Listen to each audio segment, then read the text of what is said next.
فرمایا کہ یہ ایسی کتاب ہے کہ تقشعر منہ جلود الذین یخشون ربہم، کہ جب کوئی آدمی اس کتاب کو پڑھتا ہے، اس کے معنی مفہوم سمجھ کر، تو اس سے خوف کے مارے رونگٹے کھڑے ہو جاتے ہیں۔ خاص طور پہ پہلی قوموں کے جو واقعات ہیں، جب انسان ان کو پڑھتا ہے کہ ان پر کس طرح عذابات نازل ہوئے، یا پھر دوزخ کے احوال، یعنی جب قرآن و مجید میں انسان پڑھتا ہے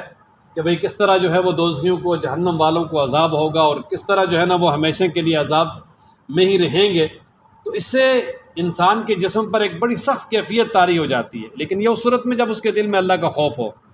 اللہ تعالیٰ کا اگر خوف ہو نا تو بڑی سخت کیفیت طاری ہو جاتی ہے انسان۔ خود نبی پاک صلی اللہ تعالیٰ علیہ وآلہ وسلم کو ایک مرتبہ صحابہ کرام نے عرض کی، اللہ کے محبوب آپ بوڑھے ہو گئے۔ حالانکہ نبی پاک صلی اللہ علیہ وسلم اس طرح، یعنی آپ علیہ السلام کے 63 برس عمر مبارک تھی، تو آخر تک آپ علیہ السلام کی داڑھی مبارک میں تقریباً 17 بال سفید تھے۔